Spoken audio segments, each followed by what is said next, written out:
What is up, everybody? Welcome into this Tuesday episode of Flippin Bats. A lot of fun stuff to talk about today. New faces, new places. A lot of the players that got moved are off to really good starts with their new teams. We'll break down some of the best of those. We also have Would You Rather today. Producer Taylor coming out here to help me through that. We also have a good honesty hour. It's about the Chicago Cubs. And we'll finish up with Twitter questions from you guys. We'll Twitter threads from a couple different places. This one is going to be a lot of fun. Let's get to it.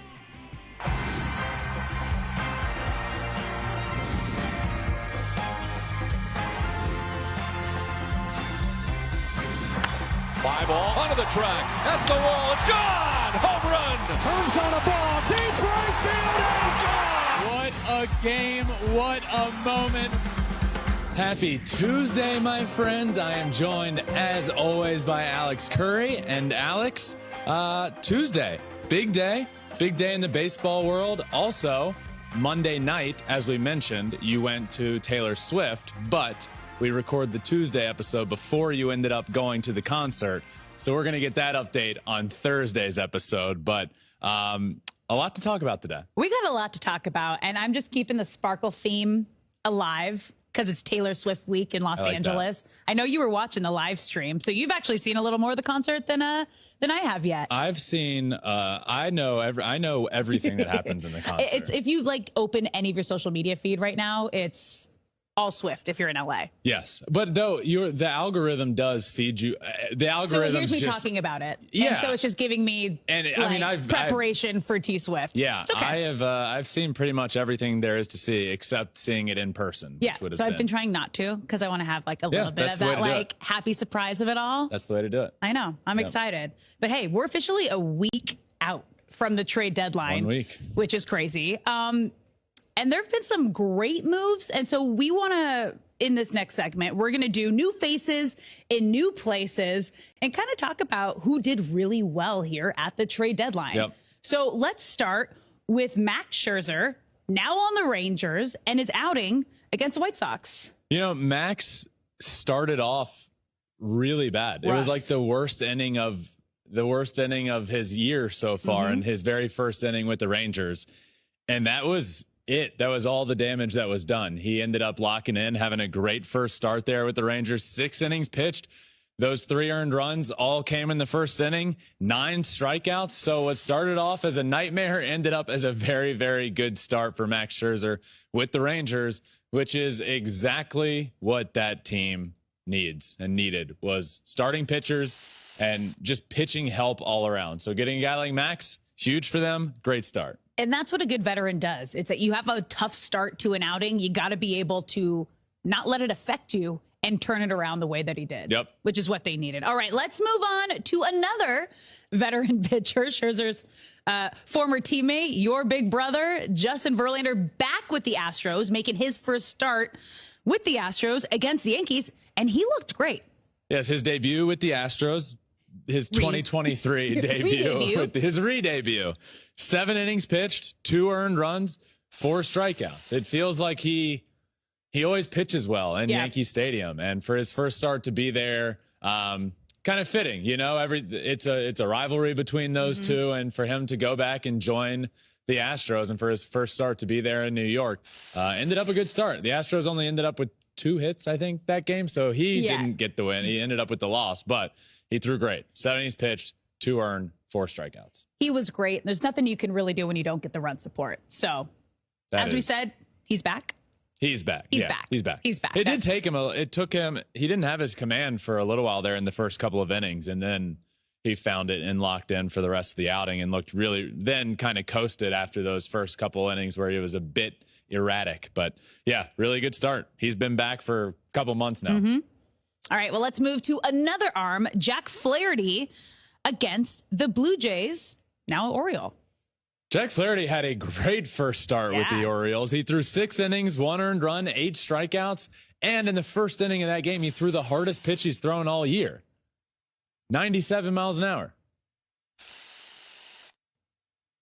Okay. Yeah, we went black. Okay. Yep. We can certainly try that again. Okay.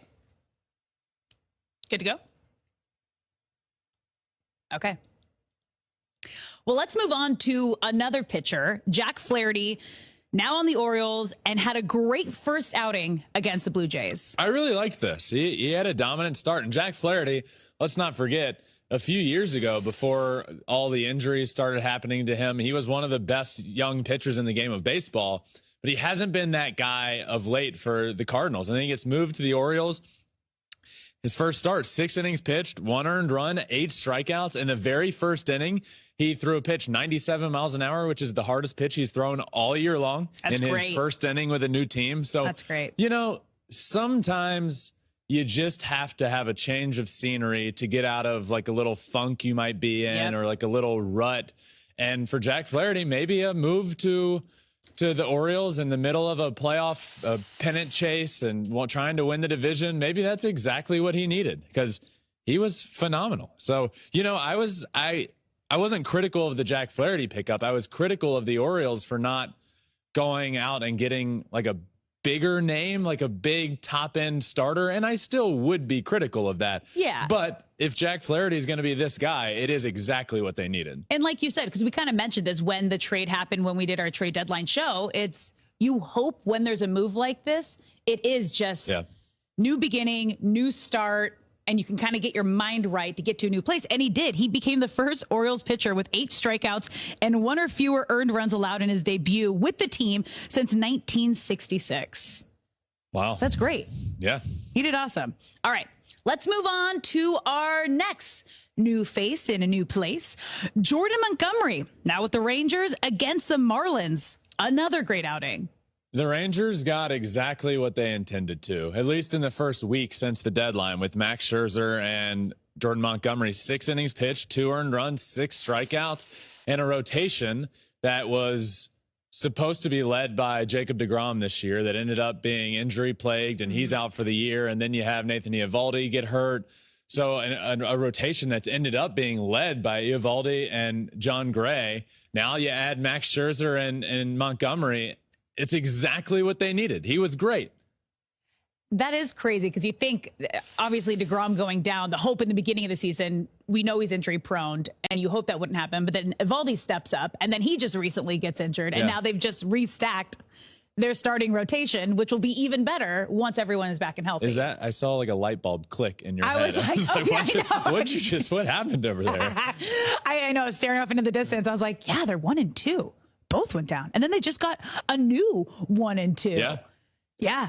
So they're not getting DeGrom back this year, but Eovaldi hopefully comes back. And then you look at a playoff rotation of Max, Eovaldi. They have Dane Dunning pitching great. John Gray, Jordan Montgomery will probably get some innings in the playoffs. I mean, they've put together a really good team. We talked about it yesterday. They may have had the best trade deadline situation, getting exactly what they needed with starting pitching, relief pitching, just really everything that they needed. They had awareness of their weaknesses, and they went out and addressed those weaknesses. Yes, they did. And they're bottom line playing great for that. All right. Well, let's move on to our next new face in a new place. Moving to some position players. Jeimer Candelario, Cubs new infielder, playing great. Playing phenomenal. Now, he was an all-star this year. Went back to the Cubbies where it all began for him, but has since made a few stops, Tigers, Nationals in there. But now he's with the Cubs, and he's a much bigger part of that lineup. He hit 579 in his first week there, an OPS over 1,500. He's got 11 hits, 8 runs scored, 2 RBIs, and a homer.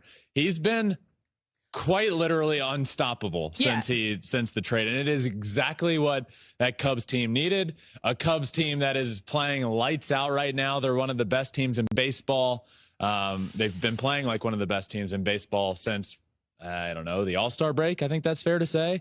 So, yeah, he's been fantastic. It's just crazy how much a team in a season can completely turn everything around with, I guess, a little bit of hope, luck, and a winning streak, because they were in the conversation to be sellers, go on this crazy winning streak, and then become buyers and just have been lights out ever since. The vibes are rolling there. Yeah. They're sometimes you just need the vibe. You need that like feeling. And you can tell, like, based off the team and their energy after games, the Cubs got it going on down there at Wrigley right now. And up speaking there, of that, up there, wherever Chicago is. From inland? Here. In there. In Cubs got it rolling in there in Wrigley.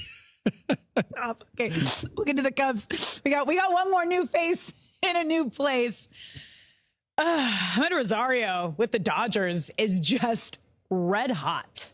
You know, this pickup was a head scratcher when we didn't know who it was for. Yeah. It was like, why are you trading for Ahmed Rosario? He's been a very less than average hitter this year, according to, WRC plus, all that stuff. He's not been good this year. And he gets traded to the Dodgers, and I feel like they just have a knack for doing this. You get moved, and the Dodgers just make you a good baseball player. And since he's gone over there, 8 games, 8 hits, 9 RBIs in 8 games. I mean, the guy's killing it. And he's playing great defense. He made an unbelievable dive and play the other day against the Padres. He's been great.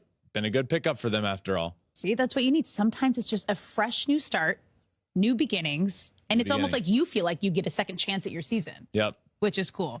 New faces, new places. New faces and new places. Yeah, that goes better than... That was good. Yeah, it was a week. We are a week officially from the trade deadline. And yeah, these teams did great. Alex, I know we just did this yesterday. Yep. We're going to do it again. Yes. We got another honesty hour. We were just talking about the Cubbies. Let's talk about the Cubbies. Let's hop on in the trust tree. Let's get honest about what they got going on at Wrigley Field right now. Obviously, the team is playing great. Mm-hmm. They're really good. They're really fun. The crowds are always great at Wrigley. But what I need to be honest about is the post-game song when they win, Go Cubs Go. I watch games and I see the song, or I hear the song happening after, and everybody stays in the stands and sings along, and they start waving the W, the flag, and it just is an awesome experience. So I tweeted this. Every stadium needs something like Go Cubs Go for after games. Keeps fans there for every second waiting to be a part of that. Also a really cool experience for fans. The Cubs do it right at Wrigley. Also, shout out me for adding in that last sentence. What? I wanted to find a way to tag the Cubs, so I just added in that last sentence, and then they retweeted it to 2.5 at Cubs do it right at Wrigley. Oh, cool. Then they retweeted it. 2.5 million people. Sick. So I'm glad. So again, shout out me for adding that. And I just want to thank me because I am amazing and I am doing great. So seriously, they do it right. And I understand there's 29 other teams. You can't all sing Go Cubs Go after games. What I'm saying is you need to have something like that. And some of the responses, what? There is a team that has something like that, and we experienced it during the postseason last year in Philly. The Phillies have Dancing on My Own, and we've continued to talk about that is some of the most magical moments and memories that we have after games, just seeing the entire crowd stay. Everybody sings along, and it changes your entire vibe being of just, it's magical. I'm not sure they're doing that this year.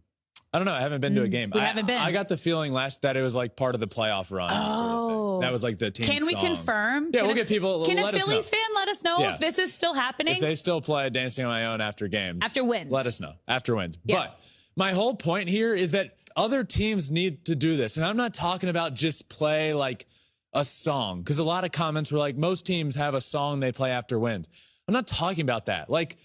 Come up with a song or just make it a big deal for your team and for the organization at the beginning of the year. Send out a memo on social media to the world stating, in an effort to make the fan experience at our stadium even better and one of the best in the world, we're going to play this song after games, and we would love for the fan base to join in with us. What if you made it a contest so fans come together and are sending in the best possible songs and it gets voted on. And then it's like this whole interactive experience for the fans, from the fans, bringing everybody together. Then they're like a part of the whole experience and a part of the team. Well, they'll want to buy in when it does finally happen. And then you do something during the off season, so then it's ready right when the season starts. Exactly. Let's do this. 100%. Yes. Okay, and then you can send out, everybody will know in the off season. It gives people time to get ready and get excited. And it really does. Like, you're not going to have as many people leaving in the 8th inning of a 4-run ball game because they want to beat traffic. No, you want to experience what's happening at the end of the game. And it's just so cool to see. And it's a great part of baseball. And I think more teams should have more than just a song that they play after wins. They need to have something that encourages the crowd to get involved. And that is Honesty Hour. I got an update on the Phillies situation. Oh, so they did retire it at the start of the season, but then halfway through the first half, when they weren't playing so well, they started playing it again after they started winning. Wow. So, bring it back. I like that. Keep it. Halfway through the first half. Some people call that a quarter. Some people call it halfway through a half. But either way, they brought it back. I like that. I love that. I remember it. Sorry. She really liked that. I will remember that forever. Yeah. Like that is one of, it's like a core memory of being out on the field after a World Series win. They won a World Series game. It was game 3, I believe. We walked down the field, the whole stadium singing, dancing on my own.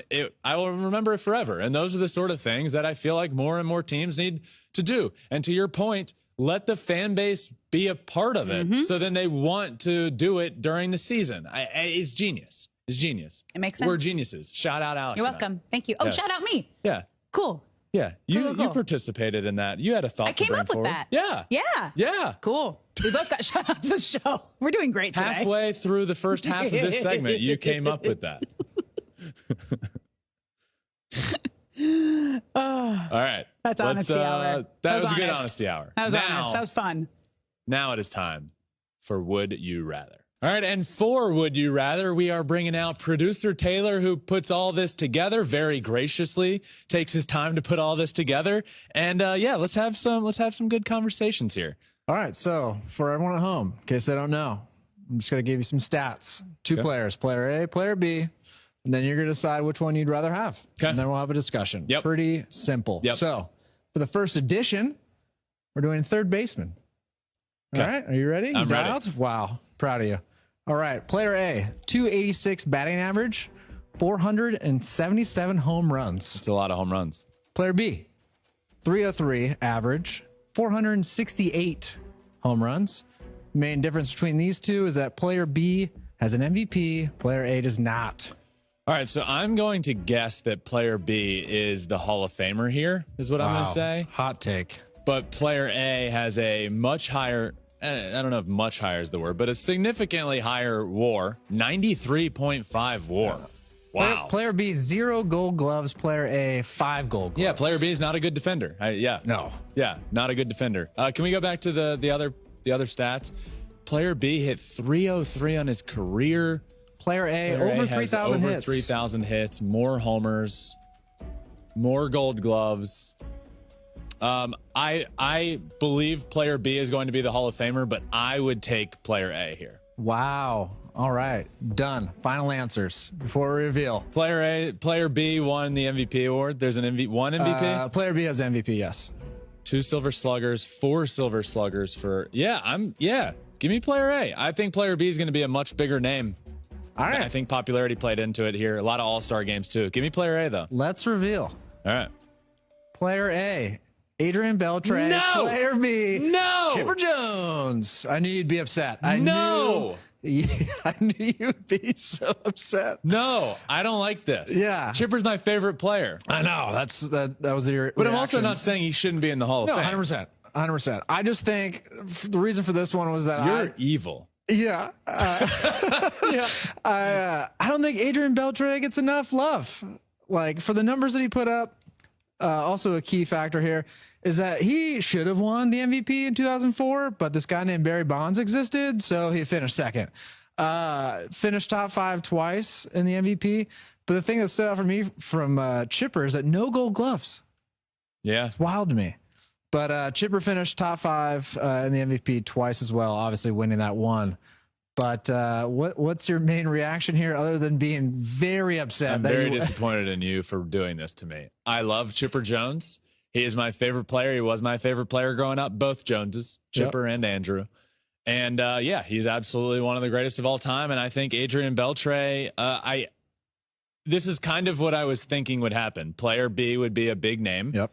And player A would be somebody that's a little underappreciated. And I think that's Adrian Beltre. I think he's a Hall of Famer. That voting hasn't started yet. What's he, 3 years ago? Next year. Next year will be his year. And he's kind of the big name on that ballot. I think there's no doubt he gets in. 100%. He'll be a first ballot for sure. Over 3,000 hits, basically a 300 hitter, about 500 home runs, and a couple Gold Gloves. Tough not to be. 3,000 hits for him. It's a lot. God, he was so good. You ready? Great defender. Yeah, ready. I'm disappointed. Yeah, I know. I didn't want you to linger too long. Yeah. So for this edition, we're going first baseman. All right. So player A, 296 batting average, 353 home runs. Player B, 284 average, 493 home runs. And then the difference here on the award side is that player A has an MVP, player B does not. Ben, who would you rather have? This is first baseman. First baseman. 6 All-Star games for player A, 5 for player B. Player A 1 Gold has a Glove for player much A. higher WAR. Much higher WAR. 1 MVP. And the statistics.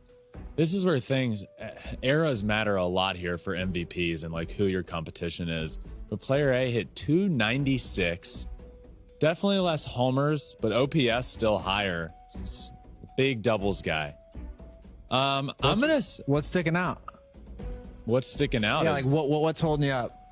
I want to go player A, but player B almost hitting 500 homers is quite the accomplishment. I'm gonna go player A though. Better defender, higher WAR, still good pop. Almost hit 300 for his career. I'll go player A. All right, final answer. And the MVP. Yeah. All right, let's reveal. Player A is Joey Votto. Player B, Joey Votto. Recent Hall of Famer Fred McGriff. Crime dog. So the things that kind of stick out for me is obviously Joey Votto, big on base guy. That's why the OPS is up there. Home runs is down. Did win that MVP. Finished top 5 in the MVP 3 times. McGriff only finished top 5 once. Also the no Gold Gloves. But like, this is kind of that thing. I know that you believe that Joey Votto will be a Hall of Famer. I think he's a Hall of Famer. But we all saw the Mad Dog thing a week or so ago where he called him a Hall of Very Good player. I do not believe Joey Votto is in the Hall of Very Good. I believe he is a Hall of Famer. So I know he's on the back end of this career. Do you think he has to get anywhere in terms of these stats to kind of help with these voters? Because it is first base. The home run totals are not where you'd like. But like if he gets to 400. He ain't getting to 400. 50 more homers in his career? Yeah. How many more years do you think he's got? 2 or 3? Yeah. It's going to be difficult. It's doable. But I also think a career average of 300 would have made a huge difference. But I think that's probably... I don't think he's going to have full seasons hitting over 300 anymore. Yeah, again, it's just the voters of the Hall, the numbers and things they like to see. Right. And I think they're going to have a problem with the home runs. Hits, again, not necessarily close to 3,000. You know what's interesting with Joey Votto? He's made a conscious effort over the last 2 years to become way more media savvy, social media friendly. And I really think that stuff matters. Yeah. You know, there are players that have not gotten in because they were just not good people. And whether that's right or wrong, it definitely helps when guys are media friendly and the people that are voting for you like you. Yeah. And I think he's becoming more and more and more likable right in front. I've always loved Joey Votto, but now like everything's on social media. It's right in front of you. I think he's doing a great job at that. I think it matters. And I think his number, I think he's a Hall of Famer. Yeah, his WAR definitely helps. He won't be first ballot for me, but he's got a chance. We'll see how these next couple of years pan out. Yeah. But you ready for the last round here? Yeah. We had a conversation before Taylor had a big iteration. If you've been listening for the last few weeks, when we go on to a new round, as he just referenced, he would always say, here's our next iteration. So he's really worked hard here. You got to get those vocab words in. You know what I'm saying? Yep. All right. So last final round, pitchers. All right. So player A, 165 wins, 2.76 ERA. Player B, 110 wins, 3.74 ERA. And the big difference on the award side is that player A has 3 Cy Youngs, player B has 2 Cy Youngs. Ben, who would you rather have? This is a no-brainer. Player A. And this is what makes me feel like player B is going to be a Hall of Famer. Player A is better in every single category. That's accurate. Strikeouts has more. Strikeouts, wins, ERA. Caper 9's the same, but yeah, All-Stars and 4 World Series. ERA far better, more World Series. ERA is a full run better. My guess here is that player B is going to be, if I had to guess, I'm going to say player B is in the Hall of Fame and is an American League pitcher would have been my guess, but my answer here is player A. It's gonna prove to be a good choice, but we'll reveal. Player A is Sandy Koufax. Player B, Tim Lincecum. Okay, so that's okay. So the two main things here is that Sandy played for 12 years, but really 10 seasons. Tim played for 10, but really 8 in terms of the games. I know this is something that you wanted to talk about. Yeah, this is the Tim Lincecum. The Tim Lincecum conversation becomes an interesting one because of the peak that he had, which was arguably, you could argue it was one of the greatest peaks we've ever seen in the history for any pitcher ever in baseball. Does that make him a Hall of Famer? You look at these numbers, I think you take into mind that the win total's low because his career didn't last very long and stuff ended up, there were injuries that came about and his career just came to a very abrupt end. But winner, a lot of championships, 3 World Series. 3 World Series was the guy on a couple of those teams. And there was that peak that Tim Lincecum was. Everybody knows the name Tim Lincecum. And I think the Hall of Fame conversation at least becomes interesting. I don't think you can get in with a career 3.74 ERA. Yeah, no. Back-to-back Cy Youngs, led the league in strikeouts. He was so good, though. Led the league in strikeouts 3 straight years. Obviously, we're not saying that like Tim Lincecum is Sandy Koufax. It's just a comparison of short careers. Obviously, Tim had those 3 years. I think it was over 230 strikeouts, sophomore and junior, and his 4th year in the league. Won those 3 World Series. I mean, Sandy Koufax, obviously. What made you pick Koufax as the comparison here? I mean, like, if I would have put up all of his awards, it wouldn't have been that big of a deal. But short, high peaks. Obviously, Koufax, I still think, is a Hall of Famer because Triple Crown 3 times, ERA title 5 times, was an MVP as well. But in terms of wins for the Hall of Fame, they're pretty close. Multiple Cy Youngs. It's just the only real comparison I think you can do for Tim Lincecum in terms of greatness because those 2 Cy Youngs. But anyone else that had pitched for 14 plus years, the win totals aren't going to be remotely close.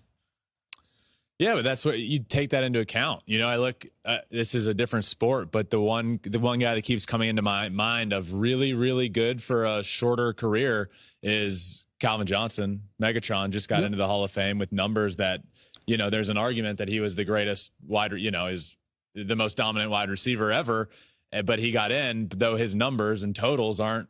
But those numbers and totals aren't the career ERA. Yeah, that's tough. Yeah. I guess you can't put him in, but man, what a peak. Yeah, if you just had a little bit longer of a career, who knows? But yeah, I don't think. I mean, there's not a chance that these guys are voting in somebody with 110 wins. Yeah, he doesn't get voted in. But I'm glad I'm glad we did that. Yeah. Good work. You did great. Thanks. You know what? I tried. Yep, you did great. And that does it for this week's iteration of Would You Rather. All right, we are going to wrap this baby up with some Twitter questions now, some thread questions. And for that, Alex is back to walk us through some of these. I love how you just completely disregard the fact that Twitter is now called X. Are we collectively deciding we're not going to call it X? Let's just keep calling it Twitter. It's Twitter. I'm into that. You go online, I'm into that. You type in twitter.com, it takes you to Twitter. I dare you to type in x.com and see where it takes you. I wouldn't do it. That was the worst decision he could have ever made to change his name. Okay, our first Twitter question then. We're going to stay with Twitter questions. Mm-hmm. And this one comes from Jay Hernandez. Ben, who has the nastiest pitch in baseball today? Every time I think about this question, I think of Devin Williams' changeup / airbender, it's called. I mean, I think it's the best pitch in the game of baseball. Some others that come to mind, like Camilo Duvall's cutter, it's 101 mile an hour cutter. Yohan Duran's 103 mile an hour, like splitter sinker thing. It's ridiculous. But if I had to give one answer, I would say Devin Williams' airbender. What about Kodasenga's ghost forkball? That's that good. In there? That's a good one. Top 5, top 3? Yeah, I'd say. Right. Top 3 is probably. It's a top. It's definitely 5. A top 10 pitch in baseball. Probably, maybe top 5. All right. Just specifically one pitch gets real, like Kevin Gausman's splitter. Yeah, there's some nasty pitchers out there. There are some nasty. And you know what makes me feel good? I was playing professional baseball when all of these guys that we're seeing now were in the minors. So I was getting these guys throwing 103. I was like, what am I what is swinging happening? at? What did I just see? I one time got a pitch 101 at my head. The guy threw sidearm, threw 101 at my head, and then a slider that started at my hip and ended up on the outside corner. I was like, how does anybody hit this? And I figured out the answer. They don't. They don't. Yeah. All right, let's move on to our next Twitter question. This one comes from V-Twins 2008. Now, do y'all think the Angels will keep or let go Ohtani in free agency, and why? And where do y'all think he will end up? My answer is that I don't think it's the Angels' decision to make. No. It's going to be Shohei's decision, and that's the short answer. That is the answer. Yeah. But where do I think he goes? I put together a top 5 a couple weeks ago, and I think I would take one of those teams out. The Mets were on that, and now I think the Mets are no longer. I would say legitimately 3 options. I would say the Dodgers, Padres, 4 options. Dodgers, Padres, Giants, Mariners would be all the West Coast teams. Yeah. Besides the Angels. Yeah. But you never know. I will say there's more of a chance now than there was like 2 months ago, but they're really not playing well. If they don't make it into the wild card, I don't think he stays. Yeah.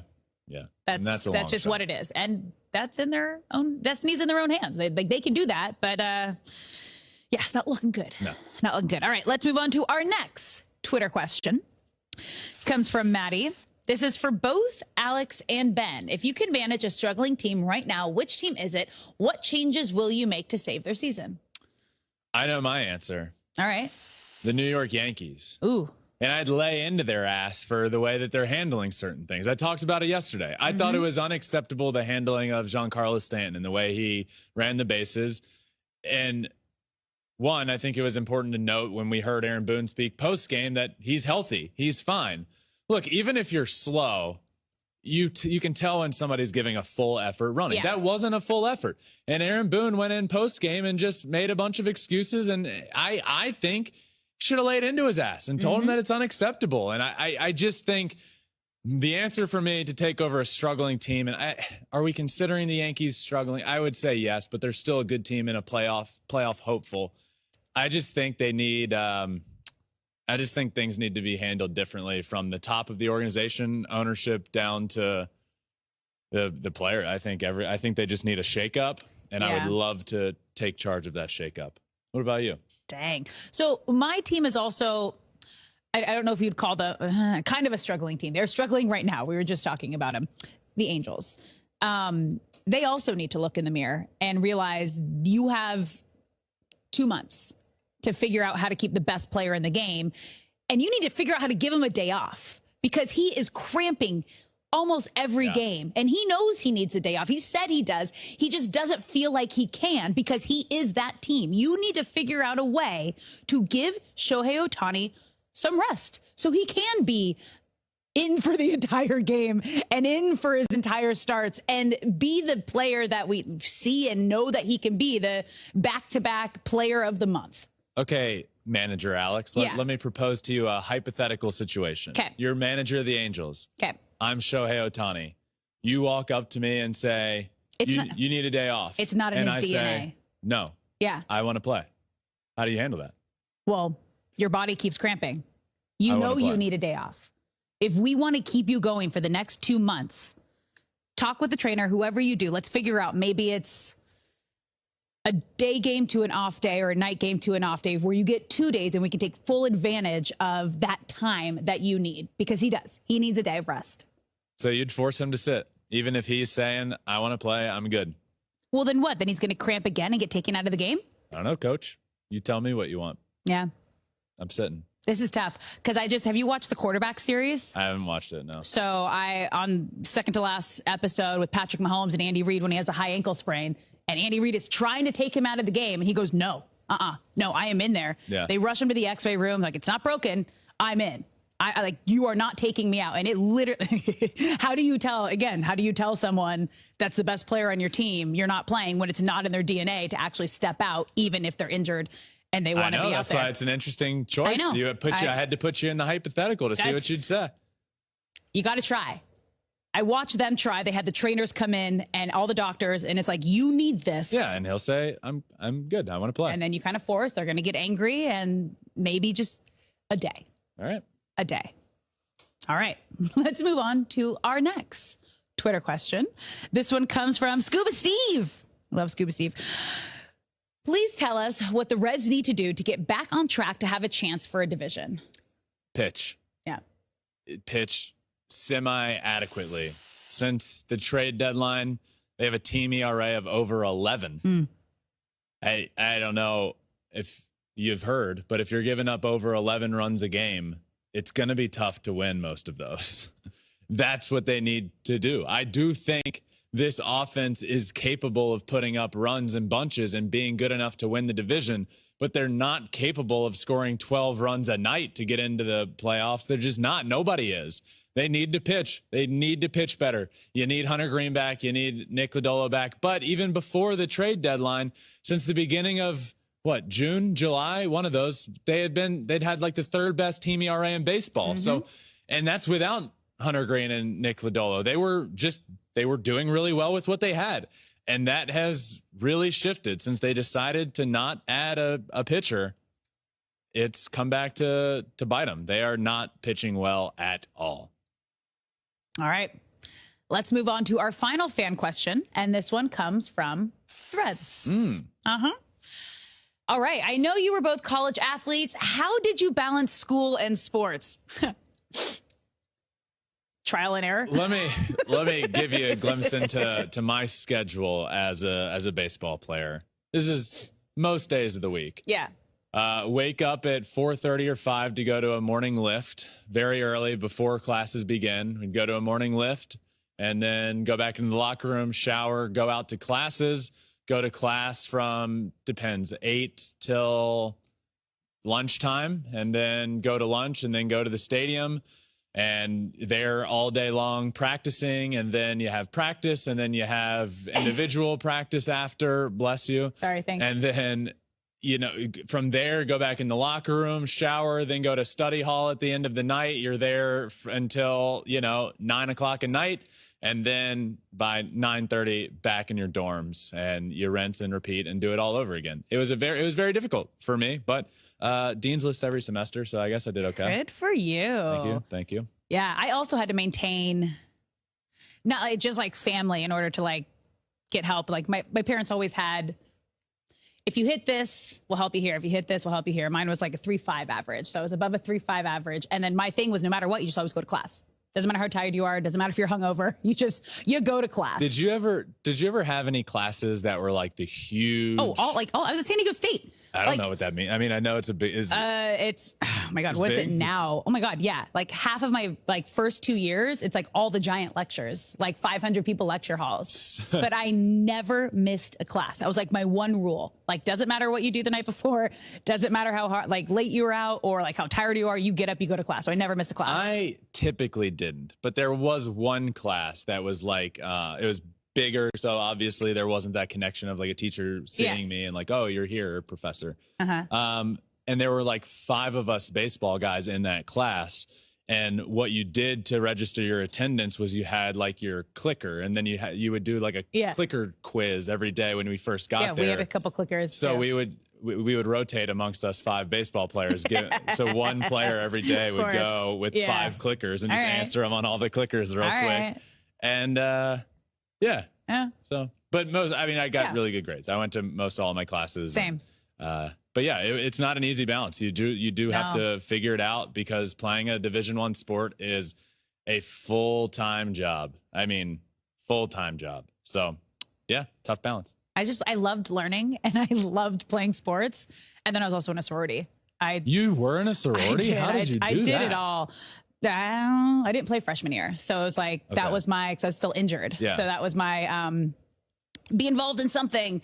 And then it was fine because I was just there for the social activity and I lived in the sorority house.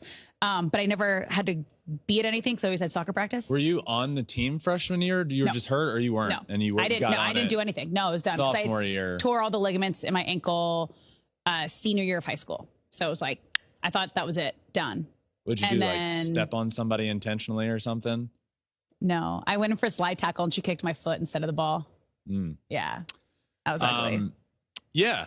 So you ended up starting your sophomore year. Yeah. And then did you stay in the sorority? Oh, yeah. The rest? Wow. Yeah. I just didn't have to go to any of the commitments that I couldn't go to. Yeah. Which was nice. Good question. Yeah. Good question. Is that it? That's it. All right. That's your Tuesday episode. The first of 2. This week in Shohei Ohtani news is back to being on Tuesday afternoon. So it comes out in the afternoon. Make sure you check that out as well. But that does it for this first Tuesday episode of the day, my friends. Thank you all for listening. Make sure you're subscribed wherever you listen to your podcast. We're also on all social media, including YouTube, where you can watch every single thing we do at Flippin Bats Pod for all of them. Until next time, my friends, this has been another episode of Flippin Bats.